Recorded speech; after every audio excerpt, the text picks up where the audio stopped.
नमस्ते श्रोतागण। कहानी चैनल में आपका स्वागत है। आइए सुनते हैं मालती जोशी जी की कहानी कर्ज। माँ, अब यह सब छोड़ो, चलकर कपड़े बदल लो। मेहमान बस आने ही वाले हैं, बाकी का काम रामचरण जी देख लेंगे। कहते हुए मैं माँ को खींचकर कमरे में ले गई। माँ का सूटकेस खोलते हुए मैंने कहा, मैं तुम्हारे लिए साड़ी निकालती हूँ, तब तक तुम मुंह हाथ धो लो। सुबह की लगी हुई हो, पसीना पसीना हो रही हो। अपनी बात खत्म करते हुए मैंने देखा माँ पलंग पर बैठ गई हैं, निस्पंद होकर। थक गई हो ना, मुझे पता था। फ्रेश होकर आराम कर लेना। विनीता, माँ ने धीरे से कहा, कपड़े बदलना क्या जरूरी है? तो क्या इन कपड़ों में बाहर जाओगी? जानती हो आज खाने पर कौन आ रहा है? कौन? पापा जी के खास दोस्त हैं। पिछले सरकार में मंत्री थे, पर आज भी उनका रुतबा कम नहीं है। पर दोनों मियाँ बीबी बड़े डाउन टू अर्थ हैं। आंटी तो मुझे इतना प्यार करती हैं। तुम्हें लगता है कि मुझे बाहर आना पड़ेगा? मतलब खाना तो साथ में ही खाएंगे ना। ऐसा मत सोचना कि मैं लगाई बुझाई कर रही हूँ। पर तुम लोग 2-3 दिन नहीं थे तो मेरा खाना कमरे में ही आ जाता था, चाय और नाश्ता भी। क्या बात करती हो? सच कह रही हूँ। रामचरण कहता था, साहब लोगों का कोई टाइम टेबल नहीं है। अम्मा जी, आप तो समय से खा लिया करो। अब इतनी अक्ल तो मुझ में भी है कि यह बात वो अपने मन से तो नहीं कहता होगा। मन से कहा होता तो कभी तो कोई पूछता कि बहन जी आपका खाना हो गया। सुनकर मैं तो सन्न रह गई। माँ को कमरे में छोड़कर बाहर चली आई। देखा, मम्मी जी मुस्तैदी से टेबल लगवा रही थी।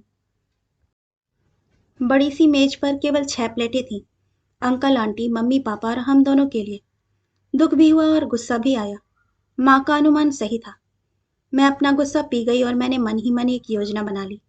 उसके तहत अपनी प्लेट चुपके से हटा ली। मेहमान आकर बैठ गए और मैंने खाना परोसना शुरू किया। सब कुछ परोसा जा चुका तो मम्मी जी मिश्री घुले स्वर में बोली, विनीता बेटे, आओ तुम भी आ जाओ। अरे तुम्हारी प्लेट कहाँ है? मम्मी जी, मैं बाद में खा लूंगी। रामचरण जी अकेले सब संभाल नहीं पाएंगे। मैं बाद में माँ के साथ खा लूंगी। वे अकेले खाएंगी तो अच्छा नहीं लगेगा। तुम्हारी माँ आई हुई है? आंटी ने पूछा। हाँ आंटी, मैं अपना थीसिस सबमिट करने के लिए भोपाल आई थी। हम दोनों ही संध्या काल आ गए थे, तो मैंने कुछ दिनों के लिए माँ को बुला लिया था। संभालने वाले तो हैं, पर घर का कोई हो तो अच्छा रहता है। मम्मी जी को तो घर बाहर दोनों ही देखना पड़ता है ना। तो अपनी माँ को बुलाओ ना, साथ में खाएंगे। आंटी जी, दरअसल वो अभी अभी गैस के पास से हटी है ना, तो थोड़ा सुस्ताना चाह रही हैं। बात क्या हुई कि आज सुबह सुबह हमारे महाराज जी के गांव से खबर आ गई कि उनकी माँ नहीं रही। उन्हें तुरंत जाना पड़ा। तो आज का खाना एक तरह से माँ ने ही बनाया है। अकेले रामचरण जी के बस की बात नहीं थी। महाराज जी की माँ नहीं रही, ये तो बुरा हुआ, अंकल बोले। पर मैं इसे इत्तेफाक मानता हूँ। नहीं तो इतना लजीज खाना, कचौरियाँ खाने को कैसे मिलती। आज तो मेरी माँ की याद ताजा हो गई।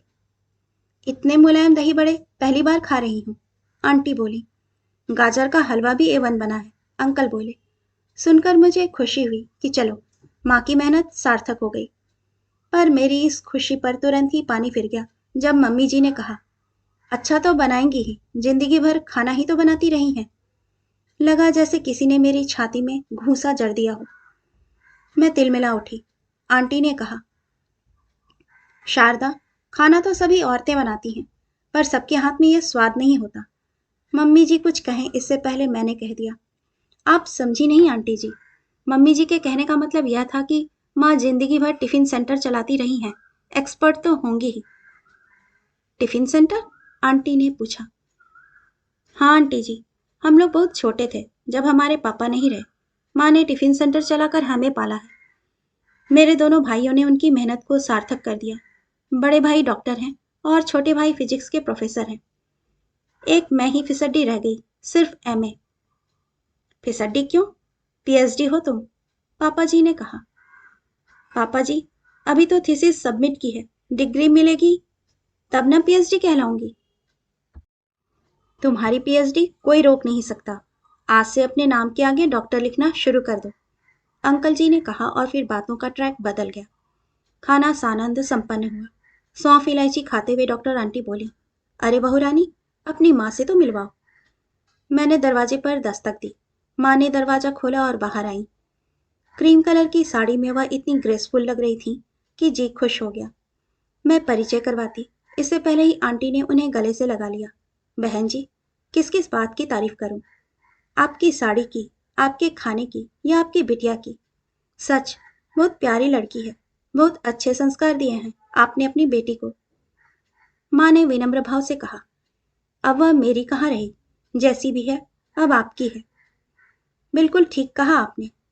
अब तो यह हमारी प्यारी बहू रानी है, कहकर आंटी ने मुझे गले से लगा लिया। फिर बोली, माँ को लेकर एक दिन घर आओ ना। आंटी जी, ये मेरे हिस्से आती कहाँ है? 4 दिन के लिए किडनैप करके लाई हूँ। इनके प्राण तो पोते पोतियों में बसते हैं। दोनों भाभियां जॉब करती हैं, बच्चे इन्हें सौंप जाती हैं। दिन भर आंगनवाड़ी चलती रहती है। भाग्यवान है बेटा वे बच्चे जिनके सिर पर दादी का हाथ है। अच्छा, मैं चलूँ अब। आपसे मिलकर बहुत अच्छा लगा। फिर एक बार गले मिलकर वे चल दी। मैं भी उनके पीछे चल दी। हमारे चलते ही डाइनिंग रूम के पर्दे के पीछे सरसराहट हुई। समझ गई कि मम्मी जी पर्दे के पीछे खड़ी सब देख सुन रही थी। साथ ही आ जाती, समधिन से परिचय करवा देती, तो कोई छोटे थोड़े ही हो जाती। पर अभी जाते हर जगह आड़े आ जाता है। मेहमानों को विदा करने के लिए हम लोग बाहर तक गए।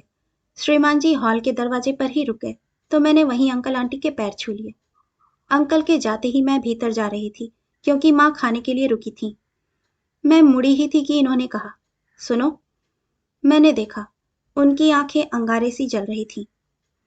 यह टिफिन सेंटर की बात जरूरी थी? बात तो मम्मी जी ने ही उठाई थी। मम्मी के कहने का आशय सिर्फ इतना था कि तुम लोगों के यहाँ खाना बनाने के लिए कोई नहीं था। मैंने सोचा ऐसा आधा अधूरा सच बताने से क्या फायदा। अंकल आंटी तो अपने ही हैं, उन्हें पूरा सच बताना चाहिए। आपको शर्म आ रही है?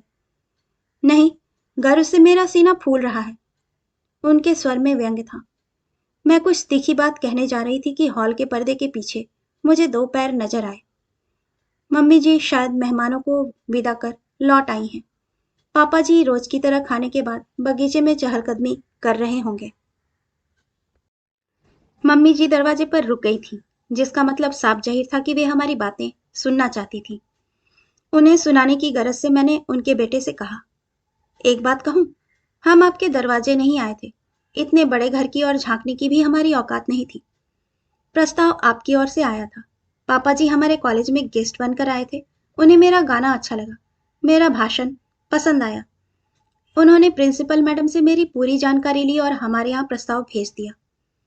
हमारे यहाँ से तो मना करने का सवाल ही नहीं था, पर आप मना कर सकते थे। मम्मी जी की हामी की बात मैं समझ सकती हूँ। कई बार औरतों को लगता है कि छोटे घर की बहू अच्छी होती है, दबकर रहती है, पर आप मना कर सकते थे। हालांकि उन दिनों घर की हालत बदल गई थी। दोनों भाई नौकरी में आ गए थे। माँ ने अपना काम बंद कर दिया था। पर इस सत्य को तो झुठलाया नहीं जा सकता ना कि माँ कभी टिफिन सेंटर चलाती थी। हमने सत्य छिपाने की कोशिश भी नहीं की।